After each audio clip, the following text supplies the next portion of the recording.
અમરેલી જિલ્લાના બગસરા નગરપાલિકાના સફાઈ કામદારોએ પોતાના વિવિધ પડતર પ્રશ્નોના ઉકેલ માટે નગરપાલિકા પ્રમુખ નીરવ ગોંડલિયા અને ચીફ ઓફિસરને આવેદનપત્ર પાઠવીને રજૂઆત કરી છે. કામદારોએ આક્ષેપ કર્યો છે કે નગરપાલિકામાં 200 થી 250 કામદારોની જરૂરિયાત સામે માત્ર 108 કર્મચારીઓ પાસેથી જ વધારાનું કામ લેવામાં આવી રહ્યું છે. આ ઉપરાંત તેમણે હાઈકોર્ટની ગાઈડલાઈન મુજબ કામગીરીની ફાળવણી કરવા અને શોષણ બંધ કરવા માંગ કરી છે. આવેદનમાં ખાસ કરીને પડતર પગારની ચૂકવણી, નિયમ મુજબ વેતન, રજાઓનું વેતન આપવા હાલ 26 દિવસનો જ પગાર મળે છે અને સલામતીના સાધનો પૂરા પાડવા જેવી મહત્વની માંગણીઓ કરવામાં આવી છે. આ સાથે જ વર્ષોથી ખાલી પડેલી સફાઈ કામદારોની જગ્યાઓ પર નવી ભરતી કરવાની પણ માંગ કરવામાં આવી છે.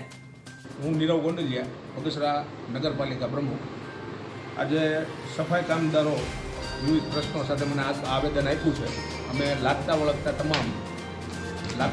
તમામ અધિકારીઓને સાથે લઈ રાખી અમે તમામ પ્રશ્નોનું નિરાકરણ થાય એવો અમારા 100% પ્રયત્નો હશે.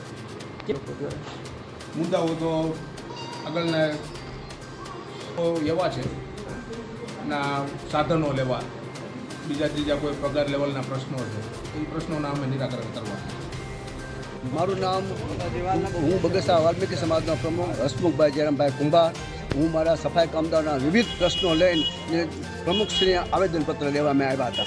એને લગતા જાણે એક રેનકોટ ચોમાસામાં મળવાથી એના સાધનો સામગ્રી સાવણા આપવામાં આવતા નથી, 3 મહિનાથી પગાર કરવામાં આવતા નથી અને બિનજરૂરી કામમાં લોકો પટાવાળા છે, પછી સુપરવાઇઝર છે, ધમકી આપીને કામ કરાવે છે. નહીં આવો તો કાઢી મૂકવામાં આવશે, આવી ધમકીઓ પણ આપવામાં આવે છે.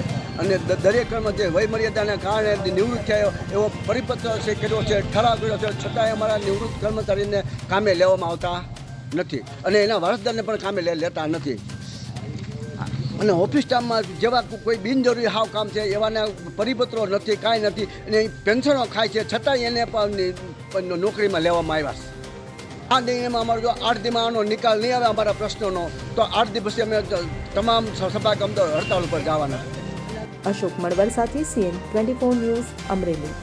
હવે જુઓ દેશ દુનિયાની તમામ ખબરો તમારી આંગળીના ટેરવે. ઉઠાવો મોબાઈલ અને Google Play Store પરથી ડાઉનલોડ કરો અમારી CN24 ન્યૂઝ મોબાઈલ એપ.